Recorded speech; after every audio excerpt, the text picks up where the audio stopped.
We're live. Queercast Live is on the air again. I'm Deb, as you know.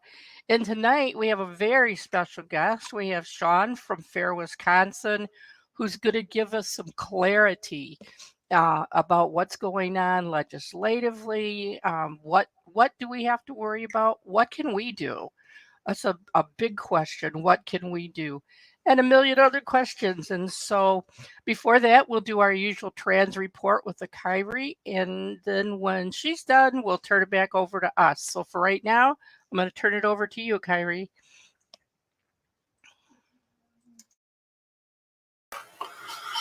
Hi. You might mute your side. I did mute. Or turn the volume down on your computer. Oh, Let's get out of how's that? here. Yep. Is that better? Yeah. Okay. This is better. Sorry for that echoing there. Hi, I'm Akiri. This is the trans report section. Again, I know I say this a lot of times, but it's been a while since I've been there. About a month. But I'm here. I have two stories about trans news going on across the country. Hopefully your ears weren't just blasted out and you can listen to them. But I guess if you need a bit to recover from that echo, then that's fine.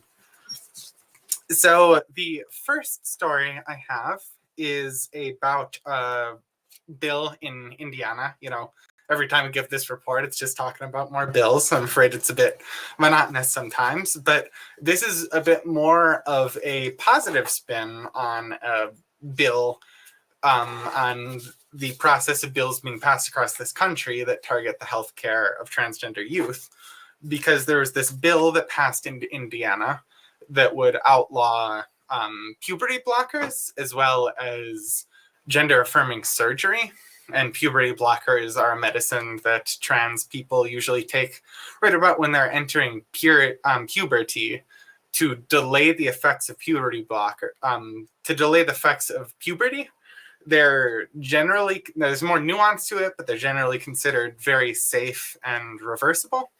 But they're a target of a lot of medical bans because, of course, they're used for younger children who are questioning their gender and don't want to have the wrong puberty, so to say. This law was going to ban those two, and it was going to go into effect July 1st. However, the ACLU of Indiana, they proposed, they sought a primary injunction against the bill. They wanted to, stop it from going through.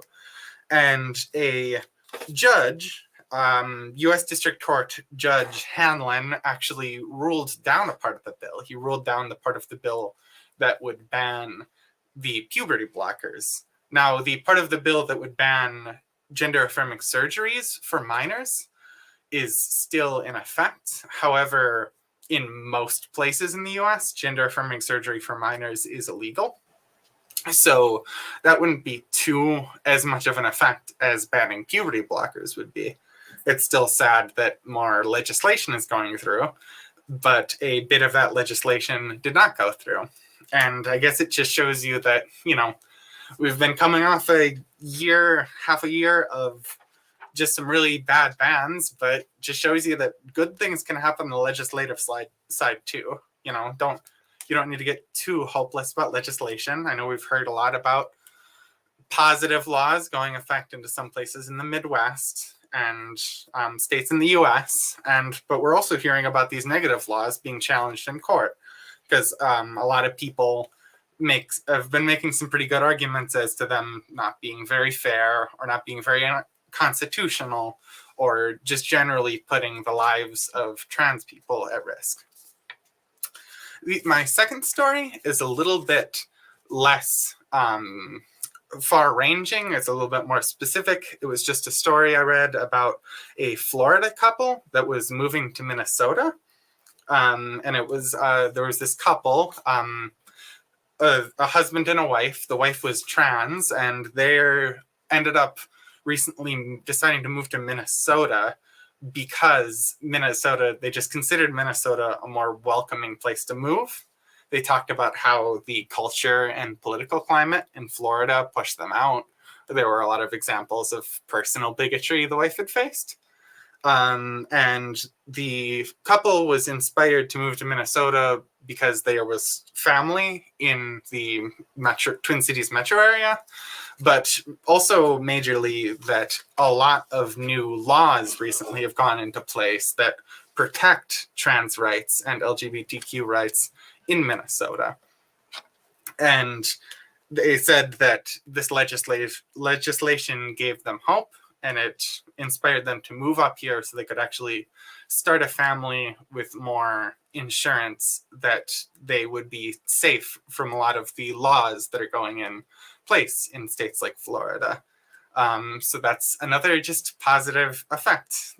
Tonight I don't have a lot of negative stories, because just you got to remember that there's positive changes. I know I've talked about the legislation in Minnesota before that inspired this, the trans refuge bill that makes it so you cannot be persecuted for seeking gender affirming care in Minnesota. If you go across state lines, other states can't persecute you for, getting care in Minnesota, even if you live in a state where that care is legal. And there's also more protections for trans medical care in Minnesota in general. And just goes to show you, and I can personally confirm, that living in a state with these protections really does make me feel safer. And it kind of changes my viewpoint on where's the direction of my life going to go? I wouldn't really say I wasn't too interested in starting a new life in Florida beforehand, but I'm definitely not interested in starting a life in Florida now. And it's definitely changed my opinion on Minnesota in the long term. So it's just a positive change for trans people. And I don't really have too much more to talk about tonight, so I'm going to hand it back to Deb now. Thanks, Kyrie. That's an interesting. This is a good segue into our program tonight. I have been reading so many stories about Floridians, is that how you say it? In terms of moving, some people have thought they would move, and then, as somebody that I knew from the past moved to Florida, and she had said, I'm not going anywhere. They're not chasing me away. On the other hand, this person is more my age, and she's retired, and life's different when you're retired than when you're younger, perhaps trying to start a family, trying to have a career. It would be a hard thing. I would leave. I don't care if I am 70, I'd still go. But anyway, so tonight we have Sean O'Neill here from Fair, Wisconsin. Sean, welcome. Hi, yeah, thank you so much for having me. I'm quite happy to be here. You're muted. Oh, am I still muted? How about now? No. No, it says I'm unmuted on my Now we could hear each other a minute ago, so Joe, is there any kind of a test that you could do? Okay. Oh, can you hear me now? Yeah, is your mic's plugged in? Turn.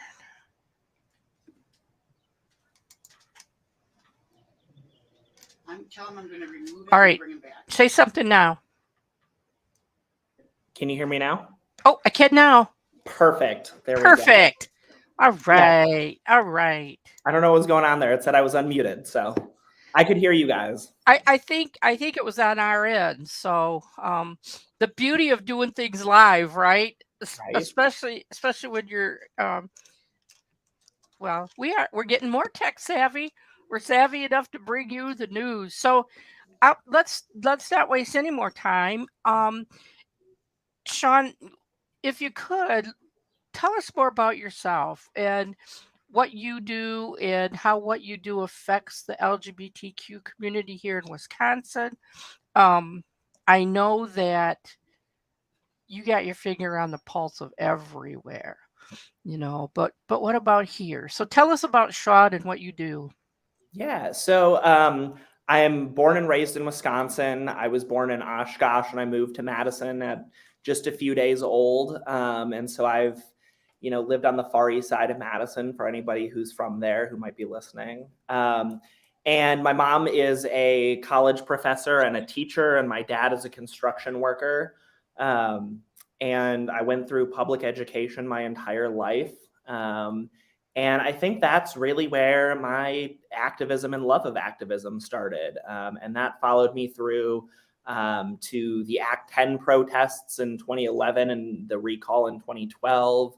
And that's really where I started dipping my toes into the water. I think that's where a lot of folks who are my age kind of got their feet wet the first time. And then I went to high school at East High and ended up going to Edgewood College in Madison and studying political science, and somehow found my way into the political world. I interned in the state legislature and then worked with Governor Evers on his first campaign for the entire time. So I spent a lot of time there. And when I started politics, I did not want to be that kid who only talked about LGBTQ rights. That was just not my goal. Yeah. Look where I am today. Yeah. I work for the only political civil rights organization in Wisconsin for LGBTQ folks. So my day-to-day job is working as their advocacy and organizing strategist, which means that I work with the state legislature, the governor's office, local municipalities to introduce good legislation. And Fair Wisconsin has been at the forefront of blocking the anti-LGBTQ legislation that Wisconsin has seen. Last legislative cycle, we saw a dozen bills that were specifically named LGBTQ plus, whether it was bathroom access, locker rooms, medical care bans, athlete bans. We had all of those, and we successfully fought off every single one of those bills last legislative session. So, and we're entering the new legislative session this past January. So we're staying busy. You are. Yeah. Now, one of the things that I keep hearing is that Wisconsin's one of the few states that doesn't currently have any active laws regarding LGBTQ plus, trans in particular. Is that true? Kind of. So one of the first actions the state legislature took was to eliminate protections from conversion therapy. They removed a rule that Fair Wisconsin had been working on along with the National Association of Social Workers to make conversion therapy a code of conduct violation for licensed therapists, marriage and family therapists, social workers, and a bunch of other folks who are licensed by that board. You are correct in the fact that we don't have any bills that specifically name LGBTQ or trans folks at this moment. We do have a lot of bills that do have a chilling effect on LGBTQ plus issues and expanding protections for those. Right now, we have a couple of bills, especially related to curriculum censorship, that are looking to dictate what we can and what students can and cannot access, what libraries can and cannot have, and what school districts can define themselves as obscene materials. And it leaves them incredibly vague, which we've seen means that they're trying to target LGBTQ plus families, friends, just even talking about us in those books. If the main character was trans, they might ban that book because it's obscene. We don't know if that would happen because it's vague, but it does leave the possibility open for that. And what do they consider obscene? Just the simple fact that somebody is lesbian, somebody's gay, somebody's trans? One of the bills defines it as harmful library materials. It does not go into specifically naming what is harmful. We have another bill which works to ban obscene materials, and that one talks a little bit more specifically about sexual contact between characters in books, but it doesn't necessarily, I mean, that would ban a book in a high school for a sex ed class, Mm. because it mentions sex. Mhm. But that book, I mean, the obscene material is left to define that up to the school district. So that gets into a gray area where Madison might not define something as obscene, whereas Waukesha or Eau Claire, their school districts might define something as obscene. So it leaves it very much up to the interpretation of the Right. schools, which Y- is a dangerous area to be in. Yeah, we right now are involved in. Have you heard of? Is it called Queer Ducks? I think I it's have that. it's a science book. It's got scientific information, and it talks about the fact that a lot of the animal kingdom um, has relationships between same-sex animals, same-sex ducks, that kind of thing. And the GET, which is um, Galesville, Ettrick, and Trempealeau schools, decided that they were going to ban queer ducks.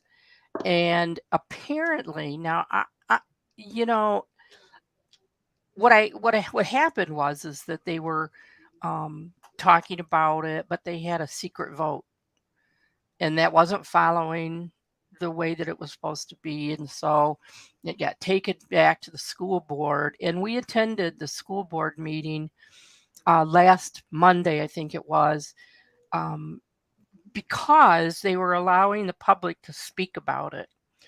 Um, Okay. and, it was interesting to me, Sean, because the book, first of all, I don't, Yeah. I'm a former teacher. I'm a retired teacher. Looking at it from just that aspect, there is nothing about the book that should cause it to be banned. Yeah. I guess apparently the people who'd spoken about it had the page number and paragraph where it referred to like ducks mating or whatever. Mm. And Yeah. a lady got up and said, we live in a community where we see cows mating all the time. We're a farm community. It's like, and people did get up and spoke. And it was interesting because there was a gentleman there that had two kids in the elementary school. And so I thought, uh-oh, here. And he said, what he disagreed with them banning the book. There was Yeah. a retired librarian. She disagreed with it. I think one person got up and spoke and agreed with it, but most of the people did not agree with it because they realize that this is an American right, Yeah. right? And one of the things is if parents don't want their child to read a book, then don't let their child read a book. But this thing Exactly. If about you don't like the book, don't read it. It's simple as that. right, right. And so where in all of this do you think this book banning thing is ever going to reach a point where people say, "Oh, wait a minute, they banned To Kill a Mockingbird. Utah, someplace in Utah has banned the Bible." So what is this something that's going into law, some of these book bans? I wouldn't say they're going into law, but I would say that, we're starting to see more and more book bans. I mean, a school district can ban a book, it can unban a book. I mean, that's not law, but I mean, it does have very like real implications for what students are able to access and what the Really? community finds acceptable. I've never understood book banning. I mean, my mom was a children's literature professor. I read banned books when I was a kid, and I'm like, frankly, in my opinion, better for it. It just because you don't like something, it just don't read it. It's as simple as that. Mhm. And it also prevents students from being able to access critical resources that might save lives. And that might be as simple as a kid seeing somebody who represents them in a book Yes. for the first Yeah. time in their life. I mean, my mom Right. tells a story about a kid in one of her classes who had never seen somebody who looked like them in a picture book. And they were 23. My mom Wow. was a college professor, and this kid had never seen somebody who looked like them in a picture book. And they broke down crying in class and said, this means so much to me that students are now able to see this and have this. This would have been life-changing for me Mhm. when I was younger. And I think, that's really the biggest thing about this is it's all about helping students figure out who they are. And it's a fear of moving away from, the past. And I think that's where a lot of this book banning comes from is fear and uncertainty. Mhm. Are there so all the book banning that we hear about, and I don't want to get stuck on this, but it's important, I think, too, for one thing, to our um, audience, because that's happening right here in our area now, and it's a problem. But what are some of these book bans legislated, or where are they coming from? Are they? They're coming from school districts. A school district decides to ban a book. And that's through the district saying, we're not going to have this book in our school library, or, a public library saying, we're going to pull this book off of our shelves. But there's, as far as I know, and as far as I've seen, there's not been, at least in Wisconsin, a city that has said, we're not allowing anybody to read this book. I don't know what the effects are of a student reading a banned book at a school that has banned them. Mhm. I think that would be up to the teacher interpret, like, if a teacher sees it and is like, that's a banned book, you have to get rid of it. I think the student has to comply. But again, that's not an area that I'm super able to give a definite answer on. But it's not legislative. It's a school district saying, we are pulling this book out of our library. Okay. And so all these things that we're hearing, like in Florida, where all these books are banned, that's not really a law then. It gets tricky because some of the book bans are like banning content of books from the state legislature Yeah. in school. So they're not banning a specific book, they're banning content in a book, which makes Okay. it difficult for that school district to have it. But Yeah. again, that's Florida. I'm not an expert on, the Florida Yeah. laws. They have Yeah. so many laws that they keep bringing up and I proposing, know. and some of them get shot down, some of them go into effect. So, I mean, Okay. at least in Wisconsin, we haven't gotten to this place where we're banning books at a state level. And I Okay. know if we ever got to that place, our governor would veto any attempt at banning Yes. a book. I'm so thankful for him. I love Right? him.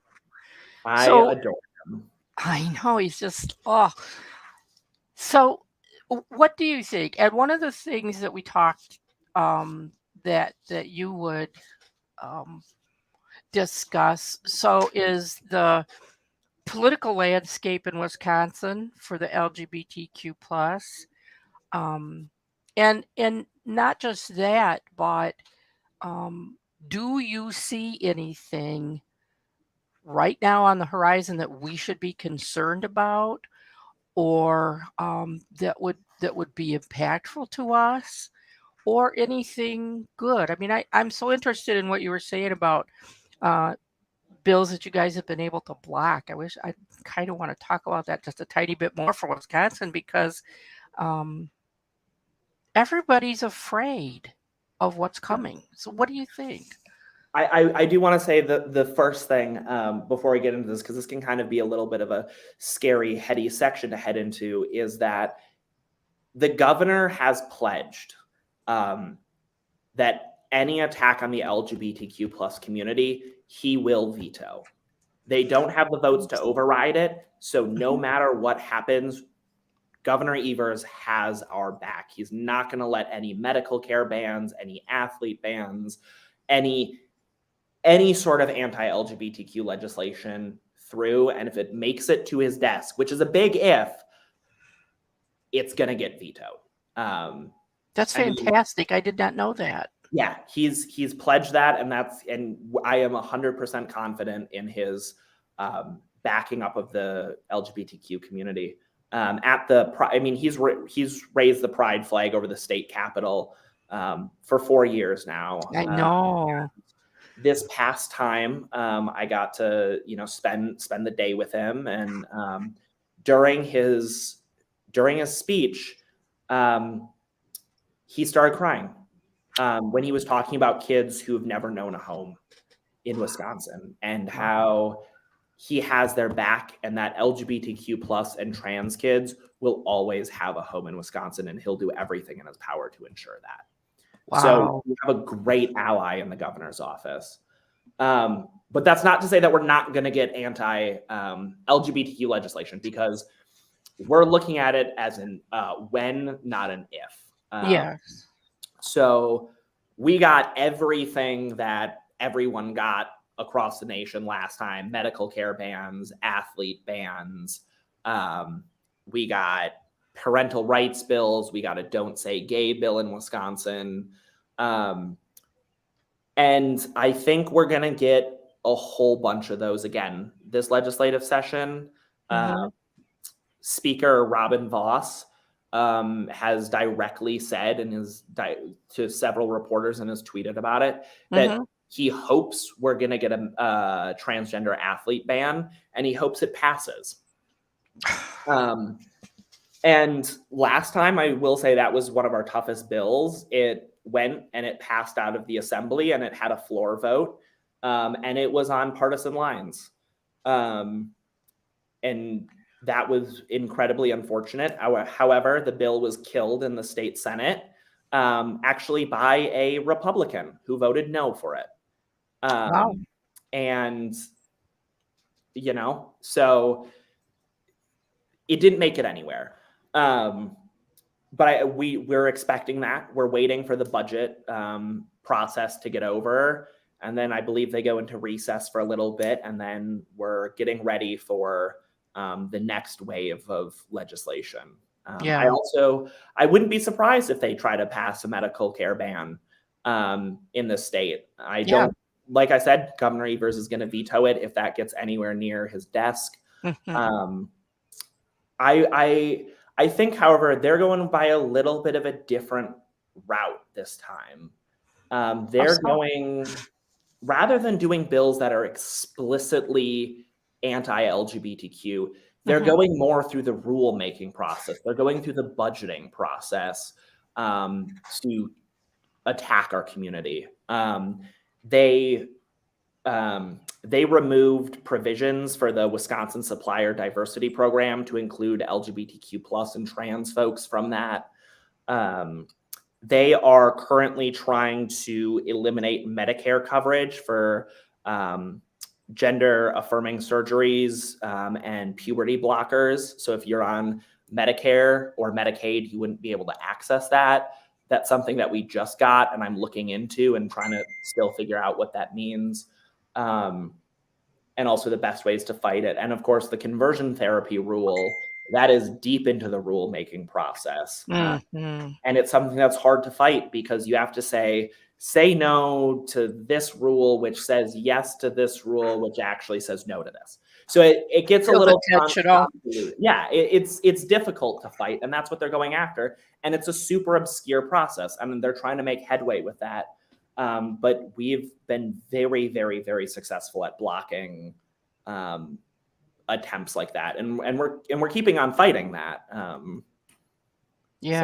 We went through issues here. I don't know if you were aware of it or not, where we were trying to get conversion therapy banned in La Crosse. It went through city council. It went back and forth. So ultimately, if you're talking about conversion therapy, and then it's like, well, it's just for professionals, but ministers can still do it. And I mean, do you think there'll ever just be a law about it? We're making headway on that. I think this legislative session, we have a very good chance at getting a hearing on banning conversion therapy at the state level. Nice. We've been working on this for a very long time. We introduce a bill every legislative session to ban conversion therapy. And it gets some bipartisan support, but unfortunately not always enough to get it to a committee hearing. Right. We're getting movement on it, and I'm feeling Yeah. pretty confident that this session we can hopefully get a hearing on it. Unfortunately, I think we're going to have to go and potentially take other actions to make it a code of conduct violation, practicing conversion therapy. I think we're going to have to look at other options that are not through our legislative branch. And would that just apply to professionals or, psychologists and licensed professionals? How would that apply? It applies. So the rule that we're working on would make conversion therapy a code of conduct violation for marriage and family therapists, social workers, and professional counselors. Which are three of the largest, widest sweeping licensures for mental health practitioners out there. And that rule stuck in committee. We're not expecting it to move out of committee, which was an intentional move by our opposition. And, that's where we begin to look at all of the options that are on the table for us in order to ensure that we have these protections. Gotcha. Okay. Well, the one thing that we do know is that it feels like daily, and maybe it's not. Certainly at least weekly, bills against all kinds of things concerning the LGBTQ plus community are they're being filed in state legislatures. I don't hear so much about federal yet. And maybe so. Maybe it just there's other things that they're busy with, I suppose.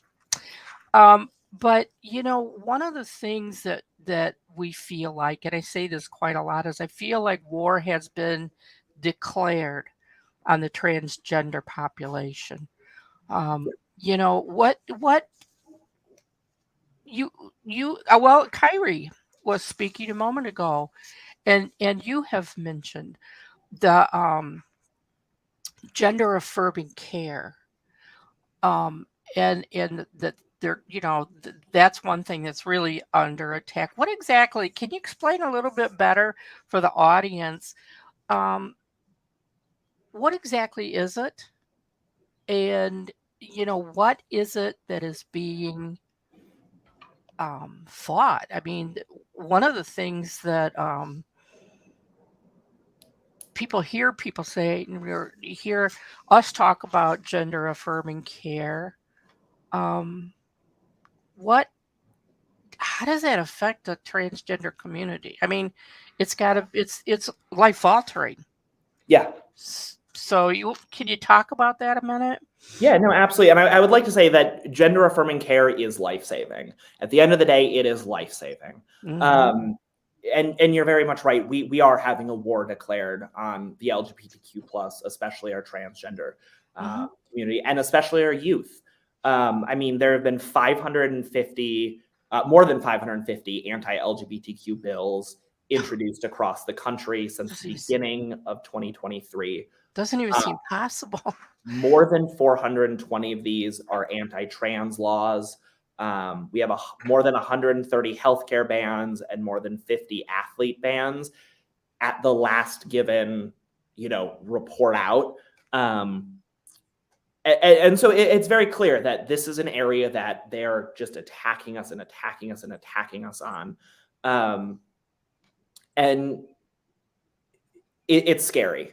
On a slightly more positive note, there's 739 pro-LGBTQ plus bills that have been introduced nationally, which is fantastic, which means that there's more good legislation than bad out there. And I know that Wisconsin is getting ready to introduce our own package of good legislation, but we can talk about that in a minute because I do want to talk about gender affirming care. I will say I want to state right at the beginning, I'm not an expert on gender affirming care. And I also know that it looks different for each individual person Right. who receives the care. Right. One path of care is not going to look like the next path of care for everybody. Right. So they've really worked. Their biggest concern right now is there's two.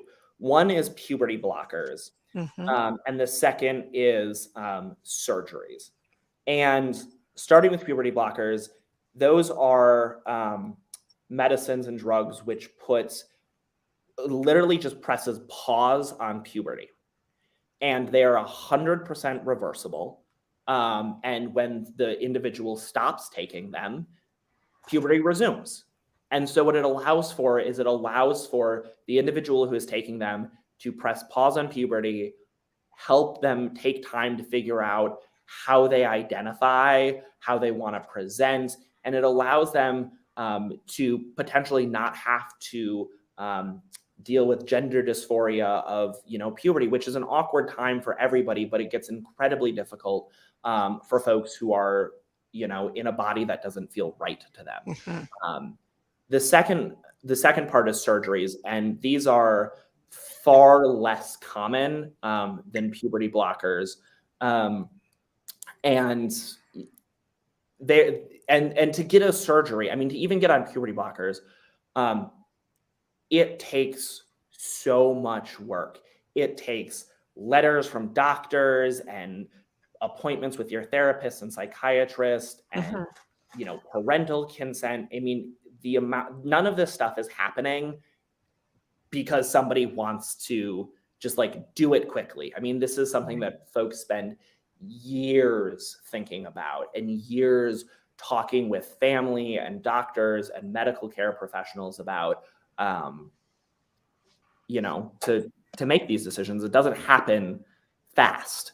And that can actually be dangerous. The fact that it doesn't happen very, very fast. It can take a lot of time and cause a lot of stress and anxiety and depression.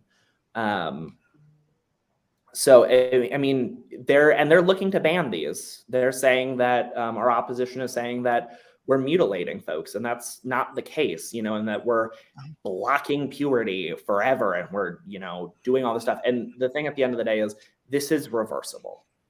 And it is a practice that is endorsed by every major American medical association out there. It's a well-known practice, and these drugs and medications and surgeries are used in a wide variety of other care treatments for folks who are seeking treatments that are not related to their gender, but related to basic health care that their doctor says, we need to do this surgery or we need you to take this med in order to do another procedure. So at the end of the day, these surgeries save lives. So they do. Yeah. What is it, do you think that, or in your experience, I should say, not do you think, what can we do? What can the everyday person who says, oh, man, I wish there was something I can do about that. What do they do? I know that even people can get a hold of their legislators. What else can we do? It makes people feel so helpless when they see this going on and think, oh my God, Yeah. I know everybody hears us all the time, but call your legislators, call your local representatives, call your common council, your city, your school board, your library board. I mean, if there's an opportunity to submit comments or tell somebody that you support a bill or that you want them to oppose a bill, call them. Fair Wisconsin and G-Safe and Diverse and Resilient, we can call all the legislators that we want, but at a certain point, they have to hear from their constituents. The best thing that folks can do is tell their local elected official their story. Yes. Tell your story, tell why this is important to you. And if it's not your story, ask an individual if you can tell their story to an elected official. Always get in before you share somebody else's story. Oh, yeah. But also, I mean, there's other ways that you can get involved. If Fair Wisconsin, we send out a lot of action alerts, and we have a lot of ways that folks can get involved. And when we say we need you to call your elected official, we're not just trying to collect your information or, do something like that. We really need you to call your elected official. When we say we need you to come down to the Capitol to testify, or we need you to go to your county board meeting to speak at it, we really need you to go there. Yeah. So that is like the number one thing that folks can do is just show up, call your legislators, call your local elected officials. And the final thing I'll say with that is vote. Yes.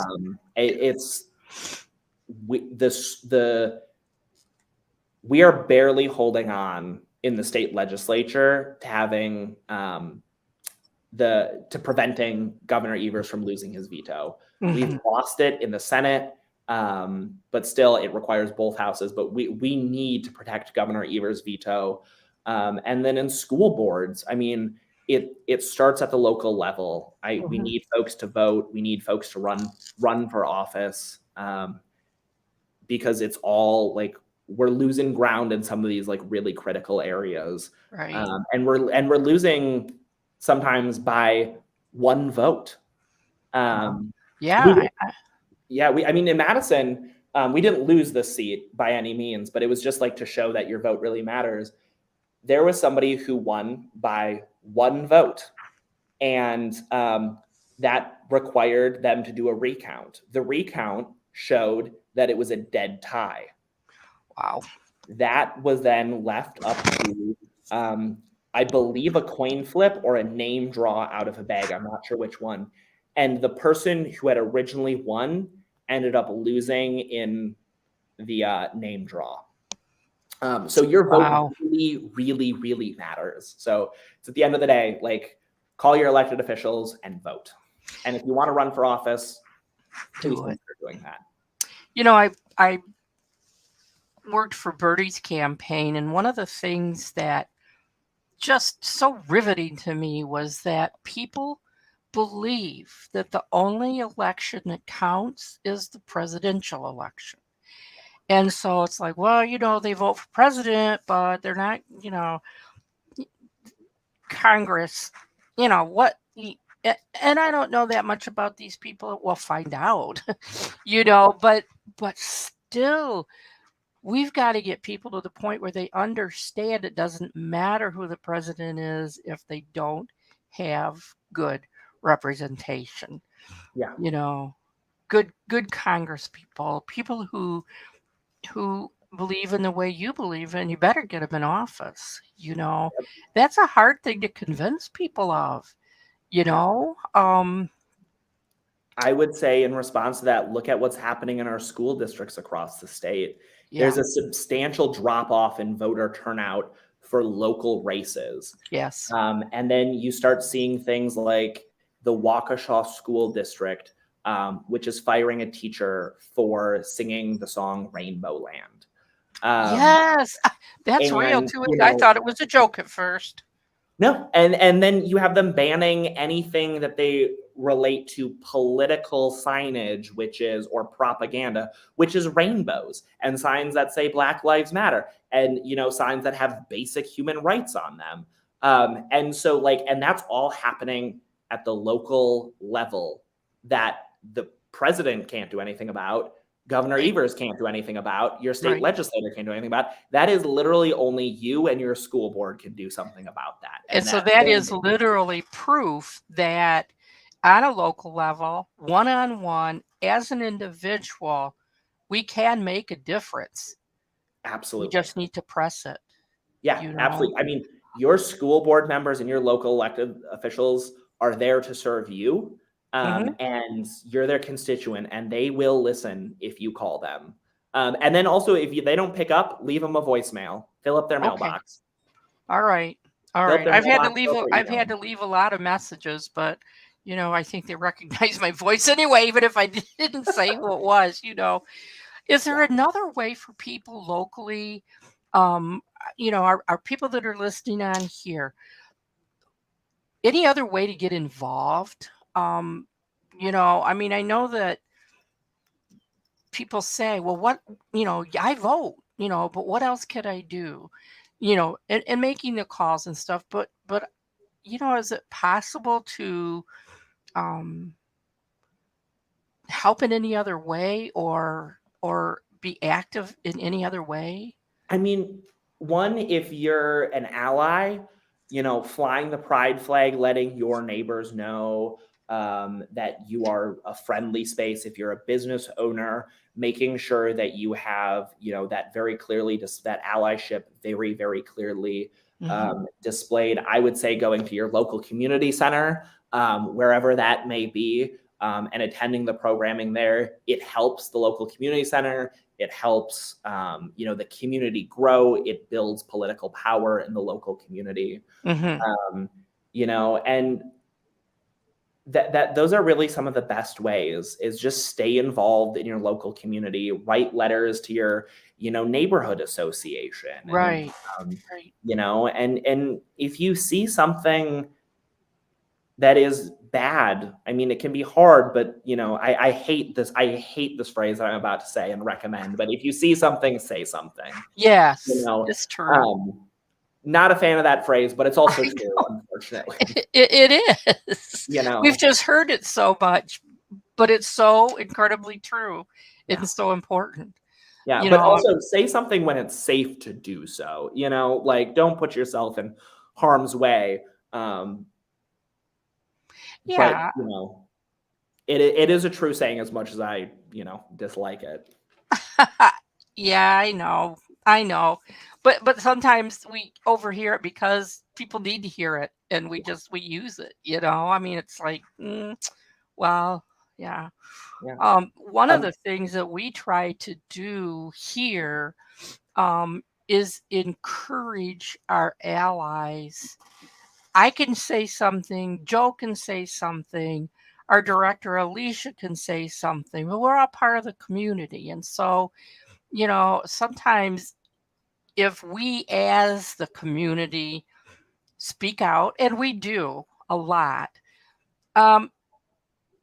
people may not be as likely to listen as if our allies speak out and say something, because it's not affecting them personally. They're speaking out because of their belief.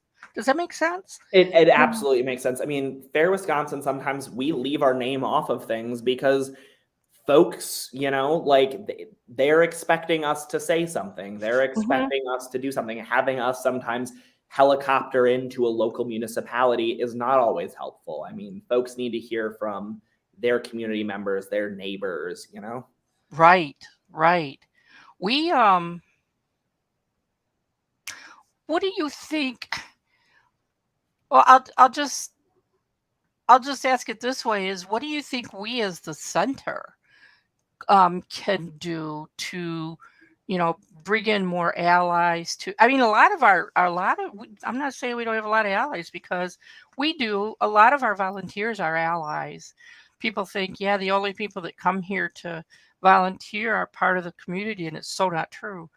But what can we do, you think, to bring more people to the table in terms of helping and speaking out and making calls? We at one time did a phone bank back when they were fighting like crazy to try to get transgender people put out of the service, and we went on a phone.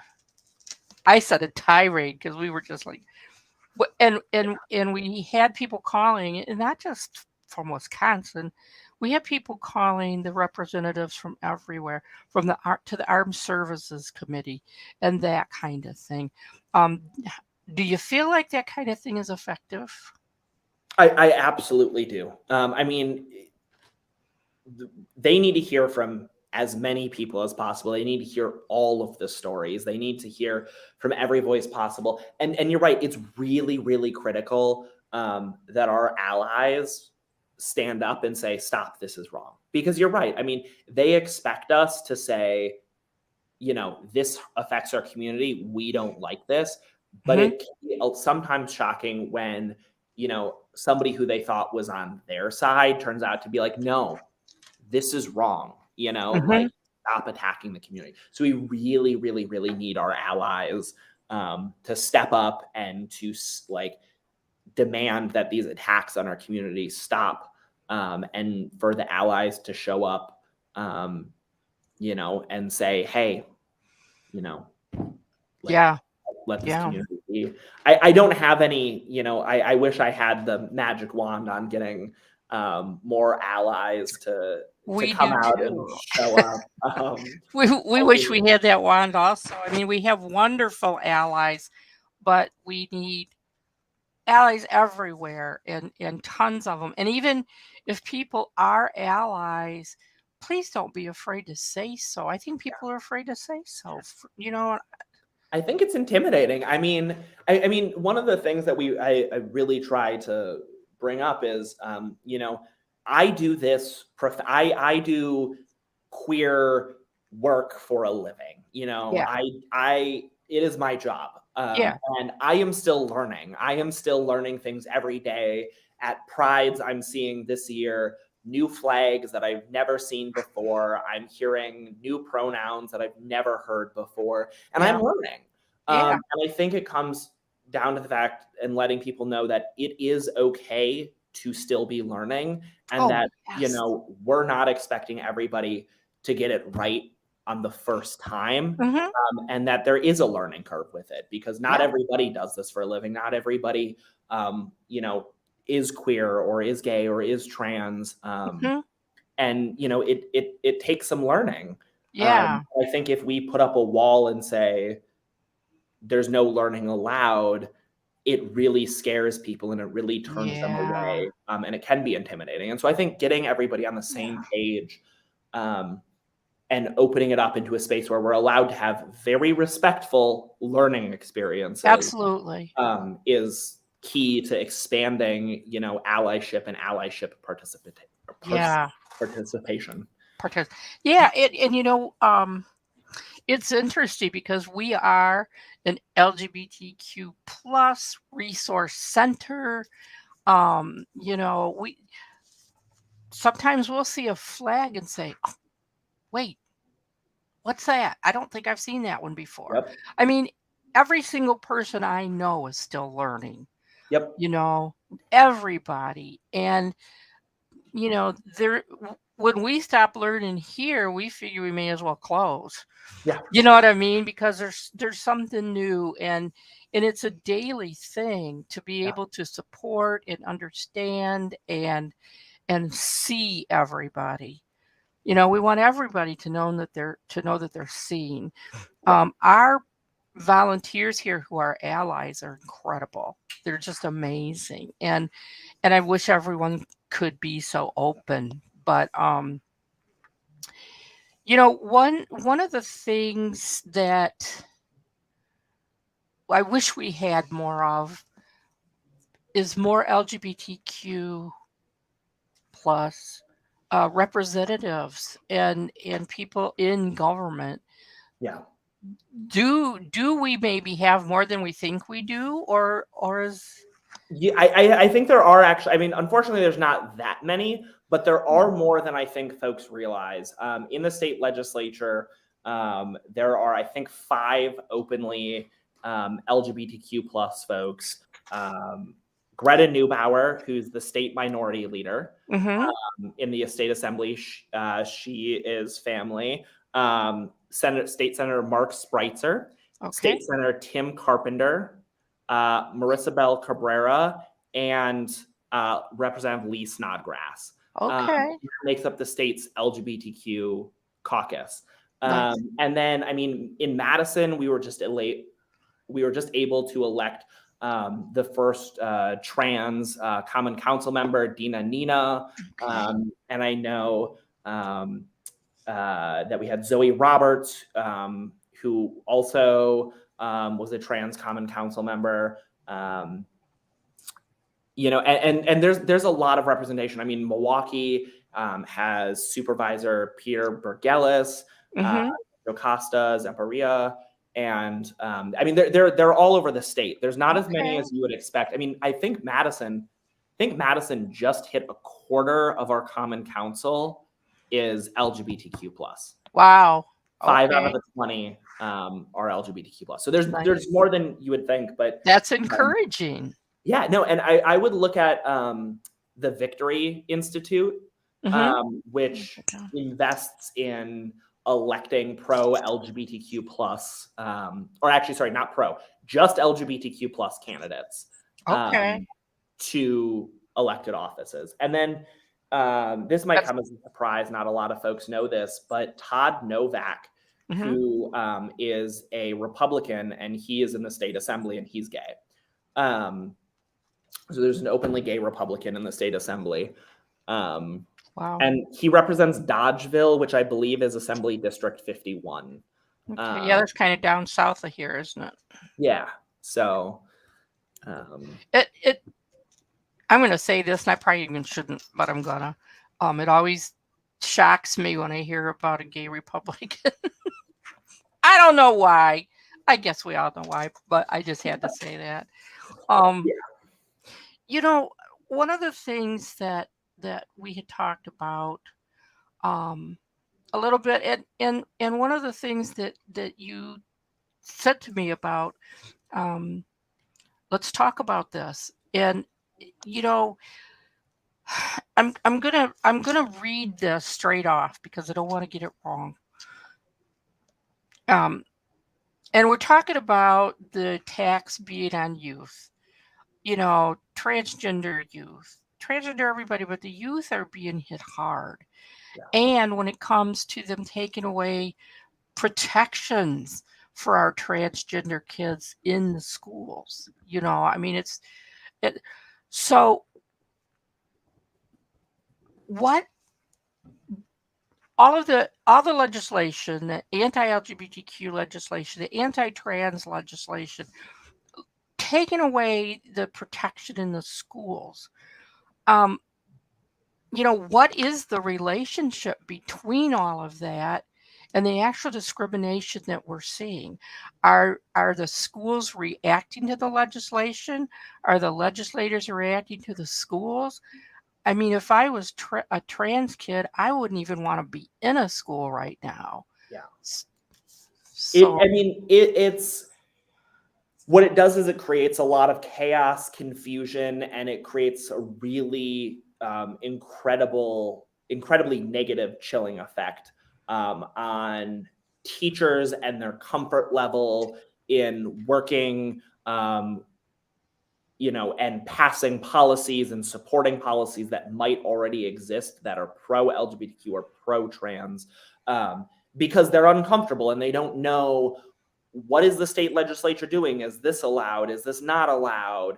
And I think that's really the big thing. And I was trying to find some statistics. Because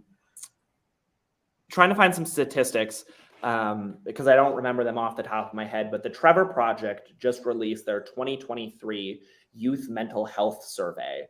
okay. And it includes some staggering numbers in there about the state of our LGBTQ youth mental health. Mm-hmm. And in there, it talks about the safety and how students feel in schools and whether or not they are, you know, how do they feel in schools? Mm-hmm. Why were they harassed? Why were they being bullied? How did this make them feel? And I don't want to quote any of these numbers because I don't want to get them wrong. Right. I'm not great with numbers, I'm going to be honest, but I know that it has that in there, and I would really encourage folks to go check that out. But I mean, this survey has some other very scary and very shocking numbers in it.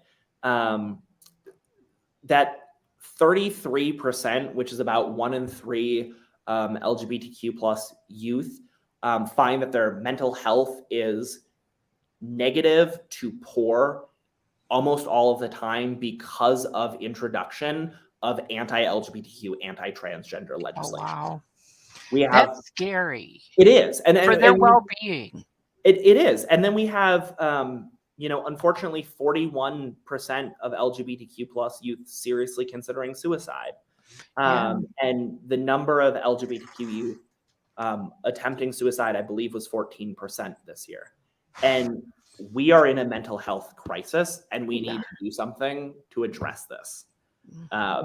We are going to lose a generation of our youth if folks like me and our allies don't step up and do something about this. Fair Wisconsin has been fighting tooth and nail to get budget provisions in there for mental health funding in our schools. And the governor proposed, I believe it was $220 million in his Get Kids Ahead initiative for mental health care funding. The Republicans stripped that out of the budget. And then the governor also proposed, as part of a $2 billion investment with the Department of Public Instruction, peer-to-peer suicide prevention grants. That was also stripped out of there on party lines. They stripped out funding for free and reduced meals. So there's a lot of areas that impact mental health, and there's very real solutions that our leaders are proposing that are being removed. And so when I'm seeing these numbers of, not feeling safe at home, not being able to access mental health care, rising rates of depression, anxiety, and attempts of suicide, I see that. And then I look at what is being taken out of the governor's proposed budget, and that makes me incredibly frustrated. I mean, I want to say Governor Evers is fighting tooth and nail to get these, and keep these provisions in there. And he's doing a great job of it. Unfortunately, we have such a minority in the state legislature that it can be hard. He tries and he tries and he tries, and it's just, things are just knocked out of his hands, And, that old saying about be careful who you hate. It might be somebody you love. Some of these people that are stripping those things away might find that their own children are in need of it. I mean, really and truly, come on, these are kids. These are kids. There shouldn't be anybody that doesn't want to support and help our kids. Right? I mean, Governor Evers has said this time and time again. What is best for our kids is what's best for our state. Yes. And I mean, as parents, as community members, we all want to do what's best for our youth. And that is making sure that they have access to these resources that are going to be life-saving, life-altering for them. To make sure that they are here 20 years from now. And that we helped them through it. Well, I'll tell you, Sean, we're out of time, but I have one more thing I want to ask you first. The second thing I'm going to ask you is if I could have you back, because we're not done talking yet. I am absolutely 100% down with coming back. Yay, good, because I absolutely will be asking you back. But here's one of the things that I want to ask that's so important, and we'll wind up with this. And I'm going to read this question to you. What is something positive, something that brings you hope or optimism despite the current hostile political climate against LGBTQ plus people? And how can we find the motivation to keep going? I look at our youth. Our youth, our next generation is incredible.